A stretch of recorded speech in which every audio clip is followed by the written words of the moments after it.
contacto con Perla Silguero directamente, como se dice, desde el Poder Judicial. Desde el ¿Qué tal, lugar de los Perlita? ¿Cómo hechos. estás? Buenos días, ¿cómo estás, Marcos? A Carlos, a la audiencia de PBS y muchísimas novedades aquí en el tribunal para dar por inicio este resumen, por decirlo de alguna manera. En la causa IMEDIC tenemos dos decisiones. En este caso, la Cámara de Apelaciones, integrada por Cristóbal Sánchez y Gustavo Campos, rechazaron la recusación que ayer se había planteado y confirmaron a José Waldir Servini. Con esto se pudo resolver la apelación que había planteado el Ministerio Público contra el arresto domiciliario que había otorgado la jueza Lizy Sánchez a Patricia Ferreira y Nidia Godoy. Este es en el caso de producción y uso de documentos no auténticos y de asociación criminal que las mismas enfrentan. En este caso, los camaristas Cristóbal Sánchez, José Waldir Servini y Gustavo Campos declararon la nulidad de la decisión de la jueza Lizy Sánchez. Esto es de fecha 22 de julio, esta decisión que se había resuelto y se le había otorgado el arresto domiciliario a las mismas, y por ende, indica la Cámara de Apelaciones, se debe de hacer una nueva audiencia de imposición de medidas. Esto porque dice la Cámara de Apelaciones que no hubo igualdad procesal en dicha audiencia. ¿Por qué? Porque el Ministerio Público no participó. En este caso, los fiscales Susi Riquelme y Marcelo Pecci no participaron de la audiencia, si bien fueron notificados, pero no llegaron a la audiencia, teniendo en cuenta el pedido de prisión preventiva que los mismos habían planteado. O sea que de esa manera se le deja en indefensión a una de las partes, en este caso al Ministerio Público, y por ende anularon la decisión de la magistrada, como te decía, por lo que se tiene que hacer nuevamente esta audiencia de imposición de medidas para ambas procesadas, quienes se encuentran con arresto domiciliario. Lo principal que cuestionan, como decía, es que Se le cortó. Se cortó nuestra comunicación. Vamos a... Hay marchas y contramarchas en el caso IMEDI, entonces. Sí, porque acá lo importante, nosotros estábamos dando la información, pero no estábamos concretando o señalando el argumento principal del Tribunal de Apelaciones. Perlita, retornamos. No sé si se cayó tu celular, te caíste vos, pero se cortó la comunicación. No, acá estoy presta. No, lo que principalmente cuestiona la Cámara de Apelaciones es que se hizo sin la presencia de los agentes intervenientes del caso. Por más que se les notificó, pero ellos no llegaron, ¿verdad? Se menciona una parte de la resolución, se advierte que no se le ha dado materialmente al Ministerio Público la oportunidad de expresar su parecer respecto al pedido de la defensa técnica. En este caso, la defensa técnica pidió el arresto domiciliario, entonces no se le corrió traslado a los fiscales y no se supo la posición, si se cambiaba o se mantenían en el pedido de prisión preventiva, y por ende se observa un vicio de incongruencia. Con este argumento, creo que muy similar, la Cámara de Apelaciones también había anulado el arresto domiciliario que en su momento se le otorgó al ex titular de la Dirección Nacional de Aeronáutica Civil, Edgar Melgarejo Ginar, y otros procesados. Ahí los fiscales dijeron que no fueron notificados para esa audiencia en debida forma, ¿verdad? Y así lo concluyó el Tribunal de Apelaciones. Ese es el caso de sobrefacturación de tapabocas por la DINAC. Perlita, y en este caso, ¿qué pasó inmediatamente? ¿Qué pasó hoy? Eso entre ayer a la tarde, noche, el Tribunal de Apelaciones resolvió anular ese arresto domiciliario de Patricia Ferreira y de Nidia. Algo así. Acá Marco me dijo Nadia, por eso Nidia es, ¿verdad? Nidia Godoy.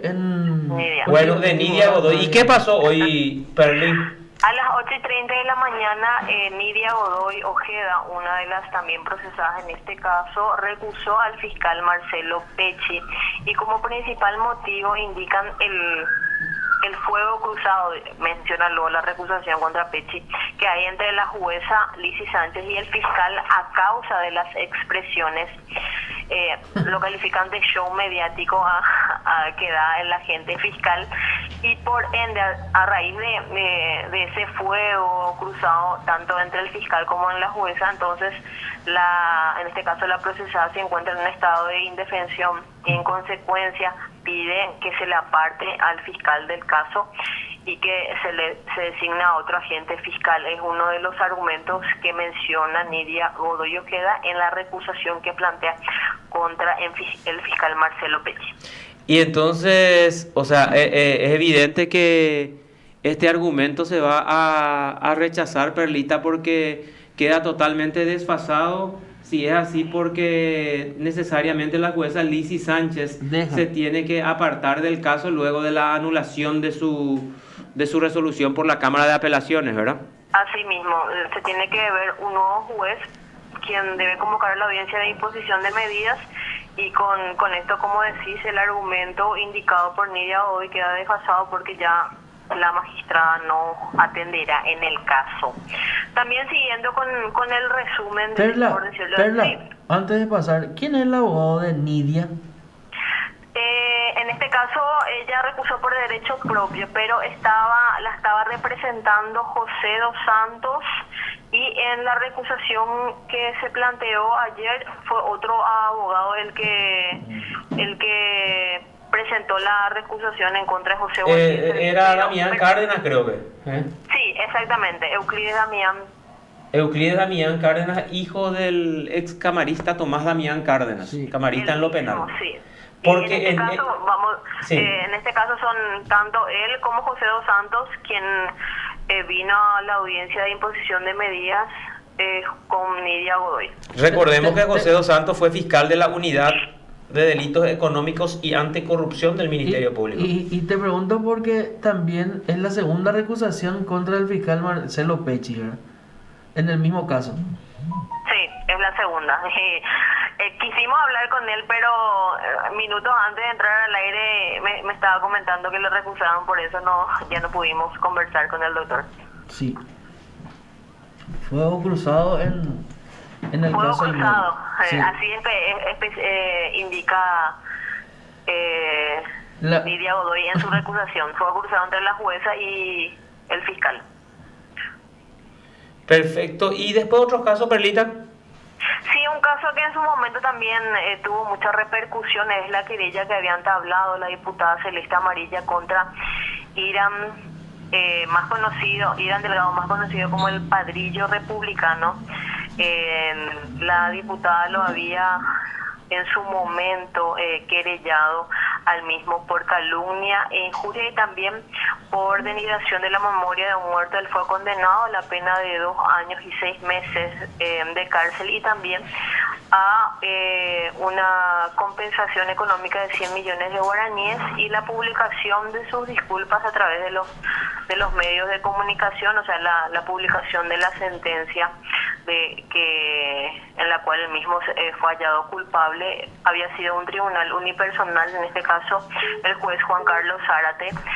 Sin embargo, mencionan los camaristas Delio Vera Navarro, Arnulfo Arias y Viviana Benítez, en este caso la preopinante es Viviana Benítez, que luego del análisis del Tribunal de Apelaciones menciona que existe, en este caso se acreditó la existencia de errores de juzgamiento y falta de fundamentación sobre el quantum de la pena, por lo que ellos califican de que esto es una resolución arbitraria, por lo que se debe hacer un nuevo juicio oral y público con relación a la pena impuesta. Mencionan ellos de que no se argumenta del por qué se le puso esa cantidad de años. O sea, mencionan de que él mismo fue condenado a una pena económica y a una pena también carcelaria, y no manifiesta del por qué se le impuso esas dos decisiones, y por ende indica que se debe de anular parcialmente el fallo del juez Juan Carlos Zárate y se debe analizar nuevamente con relación a la pena que se le había impuesto a Irán Delgado. ¿Dicen que es culpable? pero que no coinciden con la pena entonces. Exactamente. Así mismo, no encontraron la argumentación o el motivo por el cual se le impuso esa pena. Para establecer la pena privativa de libertad más la complementaria que sería La composición. La composición. Claro, la composición y en este caso pues se tiene que analizar la reprochabilidad, la proporcionalidad, pero en este caso no han sido valoradas correctamente, dice el Tribunal de Apelaciones. Y por ende... no, termina nomás, Berlita, termina nomás. No, y que por ende se debe analizar nuevamente esa parte de la condena impuesta en su momento por el juez Juan Carlos Zárate. Perlita, amba, él ya fue el padrillo por Anki Boxia, seguramente, ¿verdad? Que era el esposo de la diputada Celeste Amarilla. ¿Te acordás que dijo con respecto a Anki Boxia, que fue director paraguayo de Itaipú? La verdad que específicamente no me acuerdo qué dijo, pero como voy a googlear y les cuento, porque no me acuerdo bien en este caso qué le había dicho, pero ella se había ofendido bastante porque en este caso también su marido ya falleció y fue una persona en su momento que había luchado bastante, decía Celeste Amarilla, y por ende había entablado esta querella contra Irán Delgado, más conocido como... supuestamente dice había dicho el tribunal de sentencia que supuestamente se comprobó que él cobraba una suma de dinero por enviar audios de WhatsApp contra una persona. O sea, supuestamente ese era su método, su modo operandi, por decirlo de alguna manera, y que dijo el juez que no se podía, o sea, por 50.000 guaraníes no puedes denigrar la memoria de una persona, y por ende el mismo fue condenado. Son audios que se hicieron correr donde él hablaba sobre Anki Boxia, y por ende se había entablado la querella, pero específicamente no estoy recordando qué es lo que dijo, pero sí eran audios de WhatsApp que él en ese momento lo hacía. O sea, los muchachos le pedían decir tal cosa sobre fulano, ¿verdad? Y supuestamente él cobraba, ¿verdad? Y eso se comprobó en el juicio oral y público. A la pucha. Perlita, sí. Y después, ¿qué pasó con el Colegio de Abogados y la Corte? En estos momentos ha iniciado la reunión que tiene la Corte Suprema de Justicia con el Colegio de Abogados en una serie de requerimientos que hace el Colegio de Abogados. Principalmente ellos solicitan que el horario de la mañana se extienda debido a la cantidad de casos que obviamente están pendientes de resolución y que se deben mover. También piden la auditoría en el ámbito de la niñez y adolescencia. Vi que también es uno de los puntos que habían solicitado, y también decía que se estaban quejando de que todo lo que están solicitando, tipo que la Corte no les hace caso. Estaban diciendo en la nota que presentaron. He visto, leí un poquitito lo que me enviaste, precisamente sí. Eso, que hablan con la Corte, pero que sin embargo queda en habladuría, digamos, no se pone en práctica, dice lo que la Corte les promete, que las medidas que van a adoptar. Principalmente lo que piden es la ampliación del horario de atención y número de funcionarios en horario de la mañana. Es uno de los motivos que solicita el Colegio de Abogados. También la auditoría de gestión en foro de la niñez. Dice que recibieron numerosas quejas del índice de morosidad en Capital y también en Central, y citaron Capiatá y J. Augusto Saldívar, que son las zonas donde supuestamente hay una alta morosidad. También auditoría de gestión en el Juzgado Civil de Capiatá, ventanilla de registros públicos para profesionales. Son 7 puntos los que están solicitando en su nota. Vamos a ver qué resolución también tienen con relación a estos puntos que están indicando el Colegio de Abogados en su reunión semanal que tienen con los ministros de la Corte. Perfecto. Hay también otras medidas, no sé si te acordás, adoptadas por la Corte atendiendo esta situación de casos de COVID que se dieron en el penal de Tacumbú, Perlita. Sí, ayer finalmente la Corte resolvió que en los penales donde se confirma la presencia de COVID se realizan las audiencias penales a través de medios telemáticos.